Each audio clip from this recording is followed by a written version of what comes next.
My name is Rena Mendola, and this movie will be about a woman named Susan Brownell Anthony who fought for what she believed in and didn't give up even if people were threatening to kill her.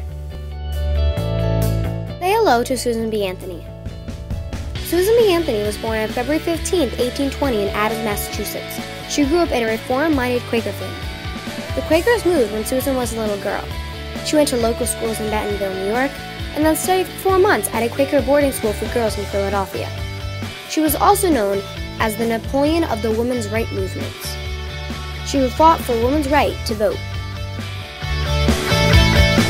After completing her education, Susan taught at several schools in New York, which made her head of the female department of the Cannock-Jewel Academy in 1846. When Susan was little, she was interested in several reform movements, but mostly temperance and abolition.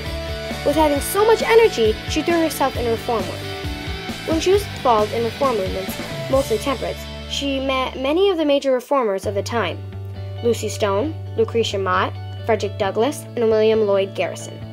In 1851, Susan met Elizabeth Cady Stanton from the fellow temperance worker named Amelia Bloomer.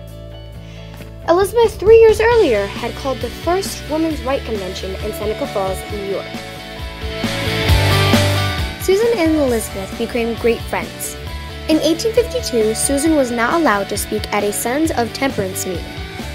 She and the others founded the Women's State Temperance Society of New York, with Elizabeth as president. During the same year, Susan went to her first Women's Right Convention in Syracuse, New York. She committed herself to the women's right cause. In the years before the Civil War, Susan was the chief organizer of the National Women's Right Convention taking place in New York. Susan and Elizabeth set out on a mission where they went county by county trying to convince people that the male/female marriage law should be amended, so they could petition the New York legislature for the change. All of their hard work paid off, because in 1860, the law was finally passed. During the Civil War, Susan and Elizabeth set up the Women's National Loyal League, supporting the freedom of slaves. After the war, Susan helped make the American Equal Rights Association to press for both women's and blacks' right to vote. During this period of time, the abolitionists stated it was the Negro hour and that women should wait until African American males had the right to vote before women could vote. However, Susan and Elizabeth went to Kansas and did another campaign for a state women's suffrage amendment. While they were there, they had an eccentric franciser and Democrat, George Francis Train, agree with them. They made a newspaper for women's suffrage. In January 1868, Susan and Elizabeth and another reformer, Parker Pillsbury, published the Revolution's first issue. The first issue was about labor problems and trade unions. The biggest part of the issue, a campaign against the 15th Amendment, which was giving the African American males right to vote and did not acknowledge the women. George Francis Train paper went into debt. In 1870, Susan and her co-publishers were forced to sell it. Susan spent the next 6 years making the Lyceum lecture tours to pay off the debts. Susan devoted her long life to the women's suffrage movement. She took part in many state campaigns, such as California, Michigan, and South Dakota. In 1872, after stating there was nothing in the Constitution that said women couldn't vote, she registered and voted in Rochester. For her actions, she was arrested and fined $100. She said no to paying the fine, and she would start a big argument, so officials dropped it quietly. In the late 1870s, with Elizabeth and others helping out, Susan began to look at the history of the movement. A 6-volume series called History of Women's Suffrage came out in 1881.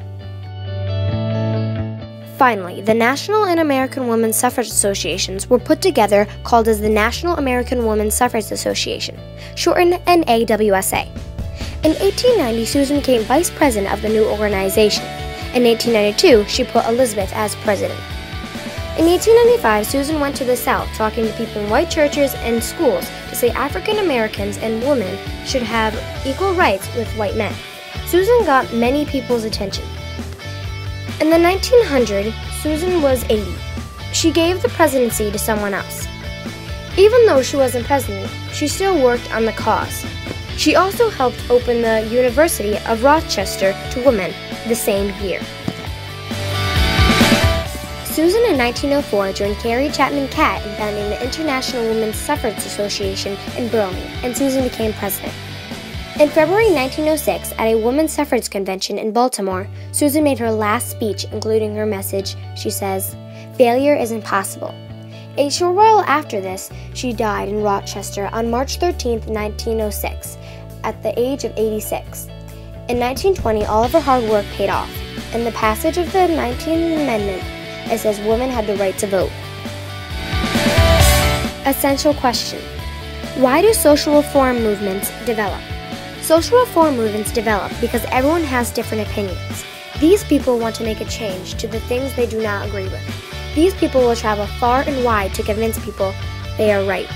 If people agree with them, the reform group gets bigger and bigger.